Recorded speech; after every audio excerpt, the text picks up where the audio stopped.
Kryeministri Edi Rama, ashtu si edhe pinjolli i tij politik, kryebashkiaku i arrestuar i Tiranës Erion Veliaj, janë treguar mjeshtra të përpunimit të njerëzve publik dhe të artit. Një skenë sa surreale dhe shëmtuar u konfirmua këtë të premte në sallën e gjykatës administrative, ku aktori mirënjohur Robert Ndrenika e ftonte Veliajin që të bënte ai ditët e burgut të kryetarit të bashkisë sa akuzuar për korrupsion. Të tjerë artistë dhe figura publike janë atashuar pranë njerëzve të pushtep, kush duke u shpallur investitor strategjik si aktori i kabares Gazmend Paja, kush tjetër duke marrë leje ndërtimi apo privilegje të tjera. Në radhën e personazheve publik që po përfitojnë nga firmat e kryeministrit, renditet së fundmi edhe Donald Veshaj.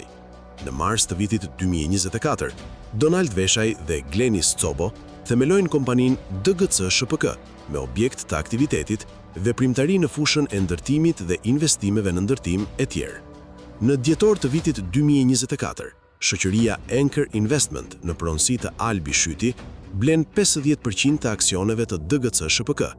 Të tre ortakët aplikojnë për një kull në qendër të Vlorës. Për momentin, është e paqartë nëse Këshilli Kombëtar i Territorit, KTC, në drejtimin e Edi Ramës, e ka miratuar këtë leje. Shqyrimi i kësaj kërkese ishte pjesë e rendit të ditës së KTC-s të datës 29 prill 2026. Në dokumenta të konsultuar nga boldnews.al, rezulton se në pikën 50 të saj, leje zhvillimi për objektin, objekt rezidencial dhe hoteleri me 33 kate mbi tokë dhe 4 kate nën tokë.